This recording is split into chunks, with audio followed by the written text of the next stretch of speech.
Christmas, everybody! Merry Christmas! Merry Christmas 2018, guys! Happy holidays!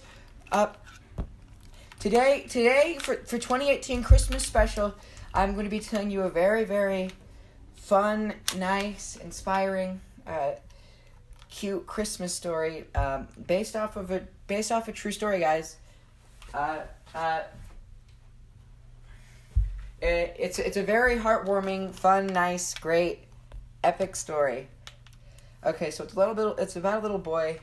His name was Billy, and every day, poor little Billy would go to school, and Billy was a great kid. He was a very nice kid. He was nice to everybody, but he was a little odd. He was a little awkward, And so one bad boy at his school, named Roderick, every day, Roderick would just hound on Billy.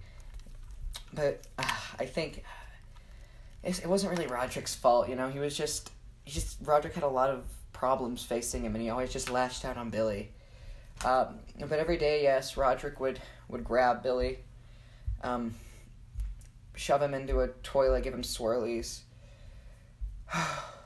Roderick was actually named after quite appropriately actually, named after the brother from the Second Diary of a Wimpy Kid movie, not the books, his parents couldn't read. The Second Diary of a Wimpy Kid movie called Roderick Rules. His parents really related to actually Greg, the main character, but they thought his name was Roderick. So, anyways, back to the story. Billy was a great kid, and for Christmas, try and get back at Roderick, play a little practical joke on him. He asked for dental gear. Yeah, he acted like, he pretended he wanted to be a dentist. And lucky for him, his parents actually observed Christmas on the 24th, not they observed it on Christmas Eve because his parents always would on Christmas Day, they'd always go to the casino, the local casino. Billy lived in Nevada. Billy and Roderick lived in Nevada. Lots of casinos there. Local casino had a Christmas Day sale where they would give out more alcoholic beverages on that day than any other day. So Billy's parents would just leave him alone on Christmas Day. So they celebrated Christmas on the 24th, and that year Santa was in on it. He gave on the 24th. He gave good old Billy. He gave him a dentist set, and Billy was very happy, and he was glad that Santa was in on his plan and would let him go in. So on actually Christmas Day, at around 11 p.m., Billy snuck in to Roderick's house, and he snuck into his house, and Billy, he looked around Roderick's house, and he found Roderick's room, and so he snuck into his room, and then he injected morphine into Roderick's bloodstream and started performing an operation. Soon he had taken most of Roderick's teeth after about 15 minutes, and he thought that enough was enough. And he was finally getting ready to leave, preparing to sell the teeth, of course, on the black market, and then just come back later to school with his new accrued wealth and to boast and become a much cooler kid than Roderick was at the school. Because Roderick himself was also an outcast, but that's not what matters with the story. Anyways, as Billy was leaving the house, he noticed on Roderick's wall, he had noticed his letter he'd sent to Santa. Well, he didn't send the letter to Santa. What Roderick's plan is that he would send the letter, or he would hang up the letter on the wall so that Santa would see it. And on his letter, Roderick talked about how much he loved the winter holidays, and how he only wished that Santa could place underneath his magnificent Christmas tree, he and his father, who had now passed away, he and his father had chopped down earlier that month. And he said all he wanted for Christmas was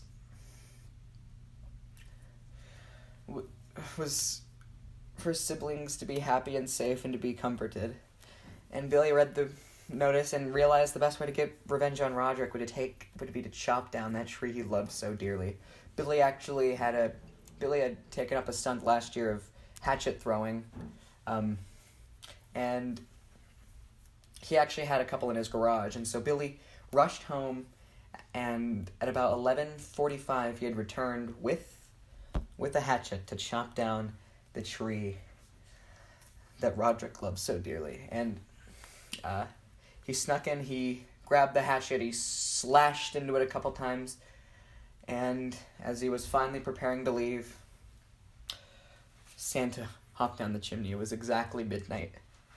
And Santa was so confused. Santa saw this as an incredibly inappropriate thing for Billy to do. He asked, "Ho, ho, ho, Billy, why would you do this? You were such a great kid. You couldn't have chopped down this tree. I know it wasn't you, Billy."